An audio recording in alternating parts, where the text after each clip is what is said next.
कुंभकर्ण को जगाने की तैयारी करो।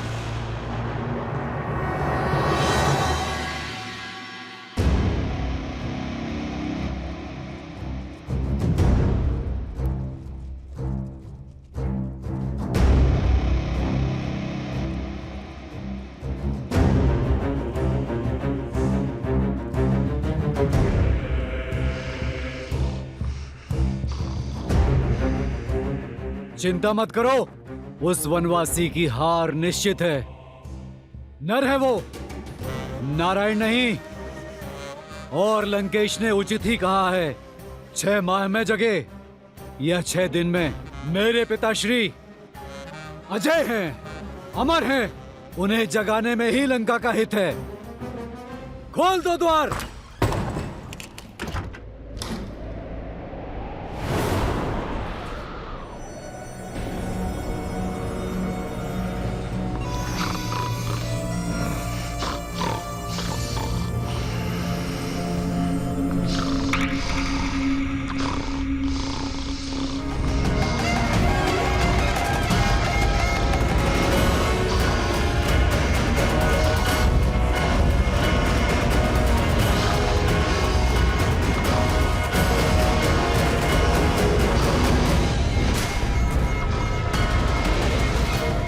स्वर में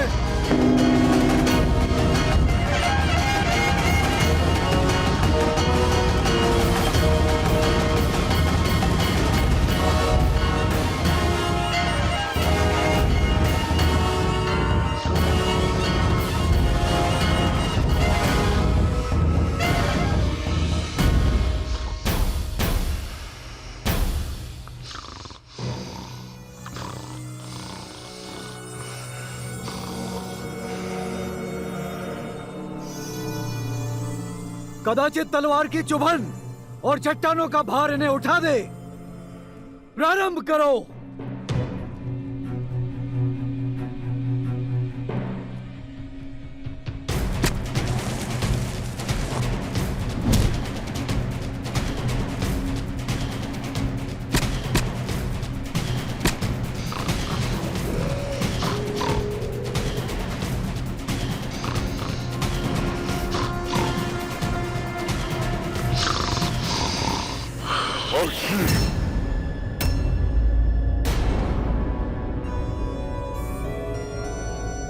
ठंडा जल डालो पिताश्री के मुख पर।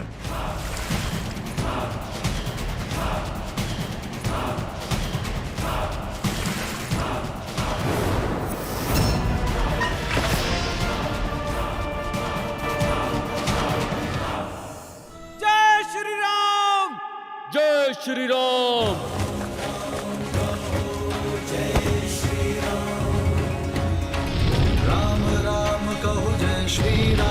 दशरथ नंदन राजा राम, राम नाम भजते हनुमान, अवध बिहारी राजा राम। हनुमान काका, अब अगला लक्ष्य क्या है? वहां विस्फोटक सामग्री है जिसका उपयोग निश्चित रूप से हमारे विरोधी किया जाएगा। चलो रावण को उसके ही सजाए व्यंजन का स्वाद चखाते हैं। लंका में हमने प्रवेश किया है, प्रकाश उत्सव तो बनता है।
केवल एक उपाय शेष है, कदाचित उससे बात बन जाए।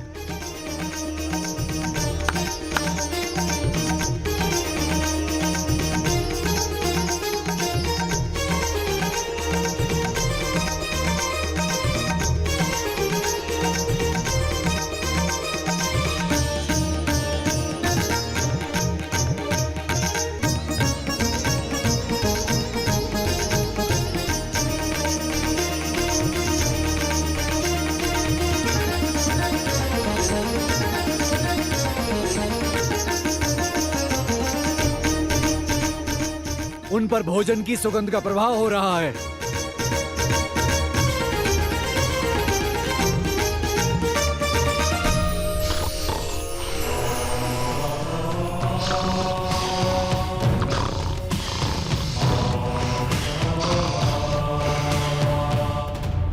सदा शुभ समाचार लाते हो शार्दुल।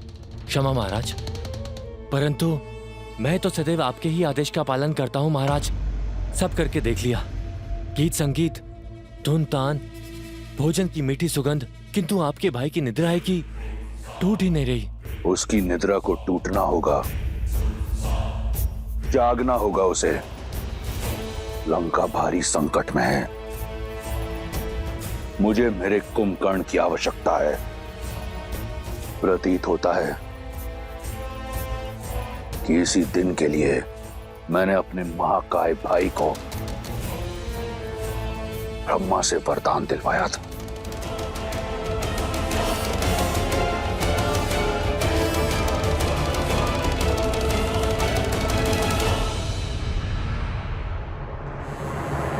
तुम वीर पुरुष, तुम पराक्रमी, तुम मर्यादा के हो स्वामी।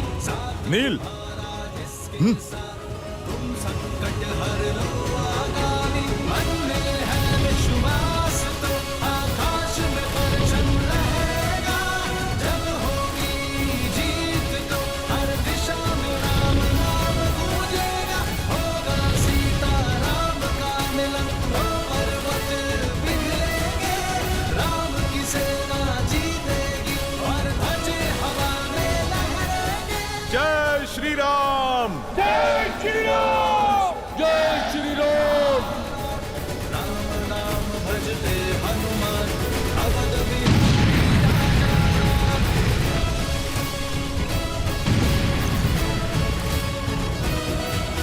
जाओ अपने घर परिवार को बचाओ। वो वानर लौट आया है, हाहाकार मचाने हैं।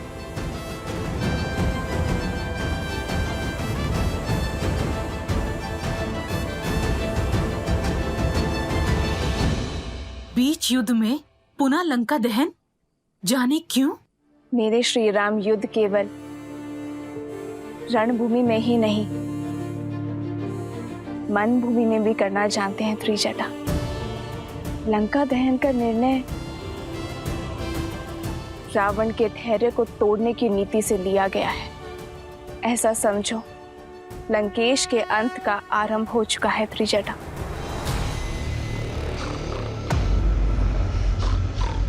इसकी निद्रा अब तक नहीं टूटी।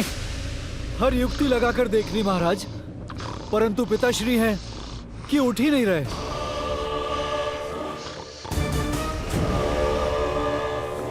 गज सेना को बुलाओ और चढ़ाओ इसकी देह पर।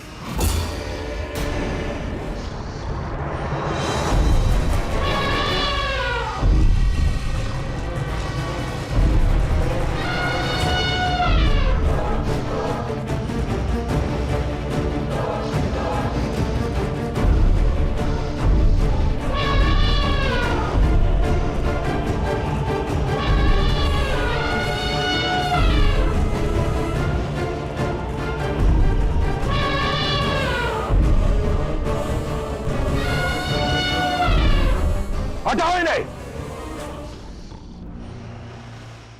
उठो कुंभकर्ण, लंका को तुम्हारी आवश्यकता है। तुम्हारे भाई लंकेश को तुम्हारी आवश्यकता है। अपने भाई की पुकार सुनो। उठो, उठो, उठो। मैंने कहा, उठो, उठो, उठो।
बड़े भैया, आप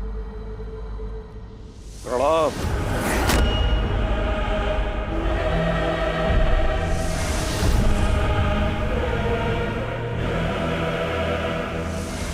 मेरी निद्रा की अवधि पूर्ण होने से पहले मुझे उठाया गया है, अर्थात कारण बहुत बड़ा है।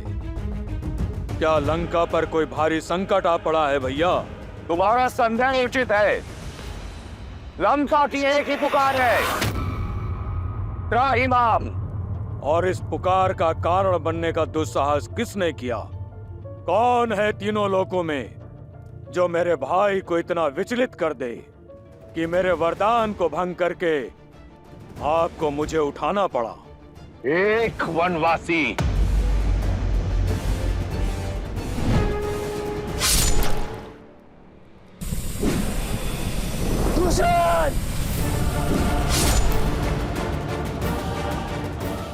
मुझे प्रतिकार, उस राम का सर्वनाश चाहिए मुझे भैया।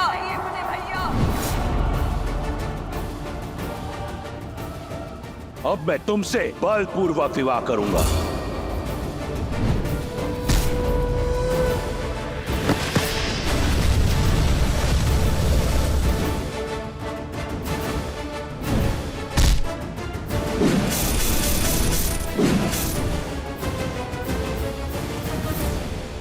लंका एक बार फिर चल रही है।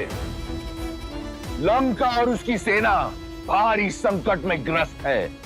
इस संकट से तुम हमें बचा सकते हो। मैं चाहता हूं कि तुम युद्ध भूमि में उस वनवासी और उसकी मरकटों की सेना पर काल बम कर बरसो।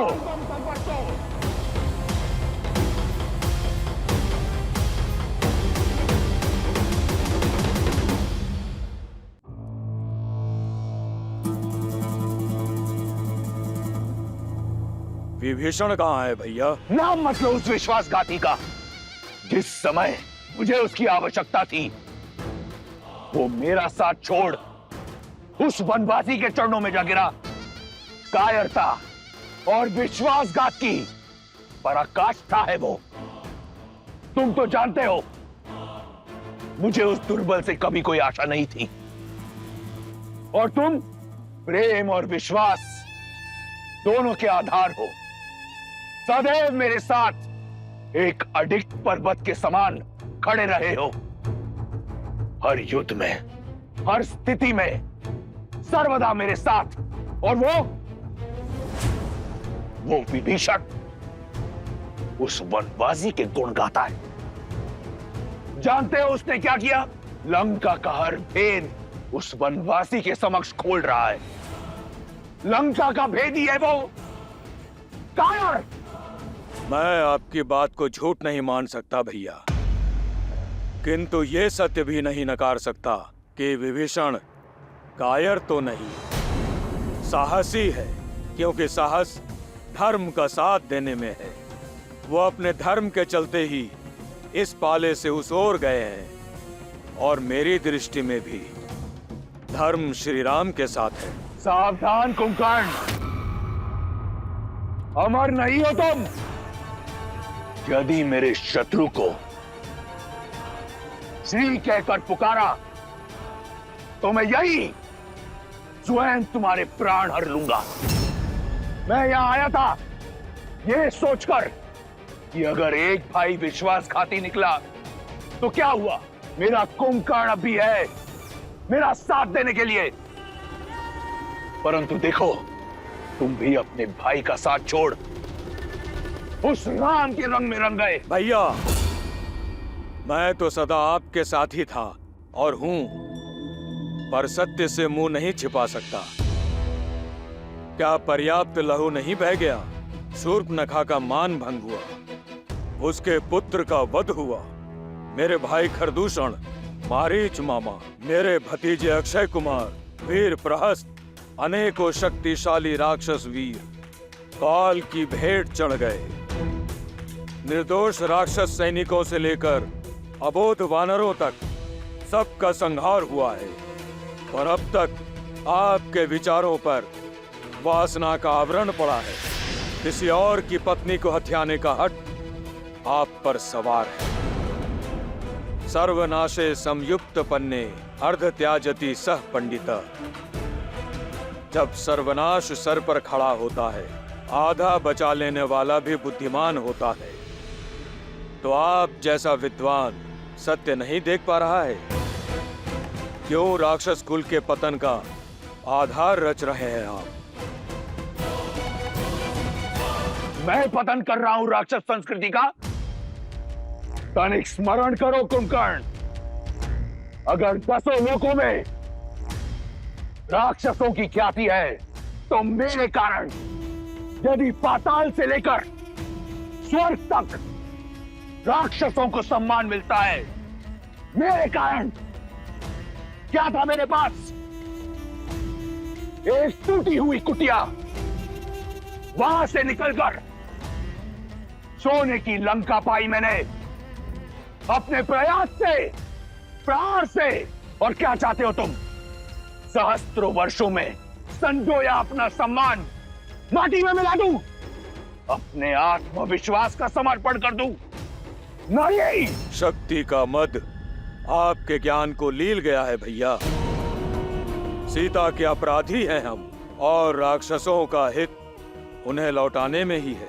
मुझे तुम्हारे उपदेश की आवश्यकता नहीं है कुंभकर्ण। कर बैठा मैं ये कांड, जिसे मैंने शौर्य समझा तुमने अपराध समझा, तो हुआ अपराध। जिसे मैंने प्रतिशोध समझा तुमने अधर्म समझा, तो हुआ अधर्म। मैंने जो किया सो किया। अब तुम ये बताओ कि तुम क्या करोगे? यहां बैठकर मुझसे वाद विवाद करोगे, या एक भाई की भांति मेरे साथ युद्ध भूमि में उतरकर उस वनवासी और उसके मरकटों की सेना को अपनी वीरता का संदेश दोगे? बोलो।